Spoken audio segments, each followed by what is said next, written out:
We are your home theater and AV questions answered. This is AVRant. Want your home theater or AV question answered by Tom and Rob? Send it to question@avrant.com. Welcome to AVRant. I'm Tom Andry, and I'm here with Rob H. Let's go with that. Karl. Karl says Star Trek Discovery is exclusively streaming on CBS All Access in the US of A, but in other countries it's streamed on Netflix. Many people have now noticed that the Netflix version is available in HDR, including Dolby Vision, but the resolution is limited to 1080p. Karl has one of the new Apple TV 4K units, and his display is a JVC X750 projector. While he agrees that the Apple TV 4K's current inability to automatically switch between resolutions, frame rates, and SDR versus HDR is annoying, he does appreciate that it offers many output settings that can be chosen manually. One such option is 1080p HDR. So is that what he should choose when watching Star Trek Discovery on Netflix? I wouldn't. Well, it's just, in this case. Oh, yeah? What would you choose? 4K HDR. But, let it do the upscaling. Oh, really? Yeah. Okay. Is that because the JVC's garbage at it, or what? It's not that. It's just I'm a little concerned because this was one of the first projectors that supported HDR, and they actually kind of screwed up the settings a little bit. Okay. And I don't know what's going to happen if you put 1080p HDR into that thing. That's not a signal it was expecting. You think it's going to start smoking? And I don't think anything that bad, but I'm like... crackling up there? Letting the Apple TV scale 1080p to 4K, I'm not worried about that. Yeah, that shouldn't be a problem. I don't want it taking SDR content and forcing it to be an HDR signal. That's something I would manually change. But if the signal's coming in 1080p HDR and all the Apple TV is having to do is upscale it to 4K, I'm not worried about that. And we know that signal is compatible with your projector. No ifs, ands, or buts. So I would leave it at that. I'm not worried about the resolution. The HDR is what concerns me. He also did mention in an email just before the podcast, he's like, how come on the CBS All Access version, it's actually only a stereo audio signal? Like it's a Dolby surround, like the old Dolby surround, right? Like Dolby Pro Logic. It's that type of signal, but it's actually only 2-channel. That is a CBS All Access thing. Right.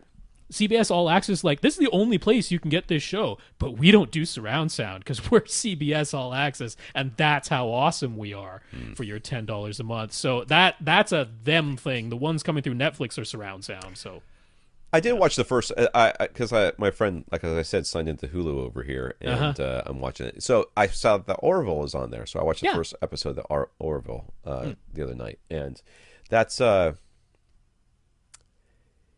yeah. I see what you're saying. It's the most sort of recent... it's supposed to be like it's supposed to be like funny Star Trek, but it's not. It's just sort of Star Trek with penis jokes. It's Star Trek with some Family Guy humor thrown in, which seems really out of place because the rest of the show is actually really good. I mean, I don't know that maybe it'll hit its stride and it'll find that's just its, I was just going to say the fourth episode, and I know I think the fifth episode is airing tonight, but the fourth episode that I watched, which was actually directed by Jonathan Frakes, who was Commander Riker on Star Trek: The Next Generation. That was, in my opinion, the best episode so far. Like, the cast is starting to gel in this fourth episode, so you're starting to get some good chemistry. They toned down on the jokes a little bit. The jokes that were there landed and were funny. So I'm like, maybe this show is starting to hit its stride. Well, if you watch the first couple episodes of Next Generation, man, that was it's clunky as heck. It's rough. Yeah. I was like, what is this? Is kind of or garbage. Like one of my favorite shows ever, which is Parks and Recreation. The entire first season is pretty bad. So it's like, you got to give some shows a chance sometimes. I think the people like making Firefly. the Orville are smart and creative enough that they can make this work. So, not that I'm bitter about Firefly or anything.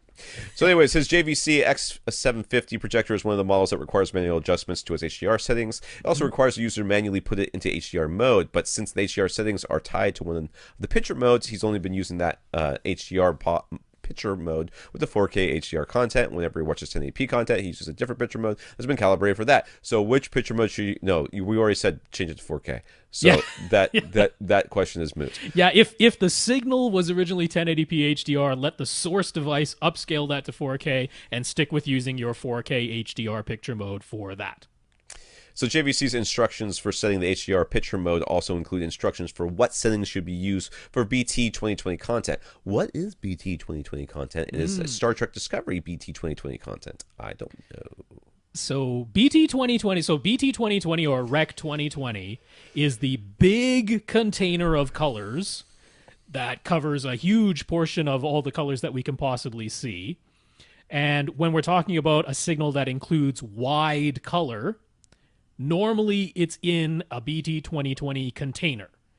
Now, at the moment, we're using only a subset of all the possible colors in there, which is called DCI, which is the Digital Cinema Initiative, DCI P3 color gamut, which is a subset. It's a small, well, not a small, but it's a smaller portion of the total BT 2020 gamut container. So anything that is coming in that says it has wide color, and that's pretty much anything that's in HDR, that should be using the BT 2020 container. You can, of course, only use a subset of the colors within that big container, which is exactly what we're doing. But pretty much if you're watching something that's HDR, it's going to be with BT 2020 color as the container. So if they shot this in HDR, it should be BT 2020 color. That's the settings you should use. They pretty much go hand in hand. I have to say pretty much because I'm sure there's some exceptions out there. If you're watching something on YouTube that was like HDR but graded in Rec 709 color, I'm sure that exists. But by and large, any of the actual TV and movies that were made, if it's HDR, it's also going to be wide color. So that's that.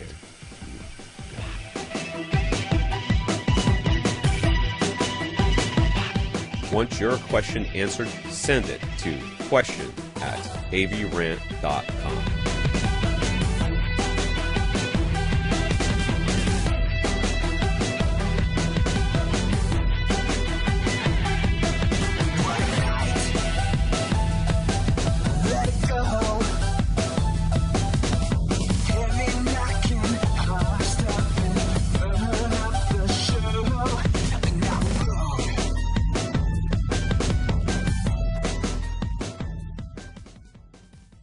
This is AVRant. Now go out and listen to something.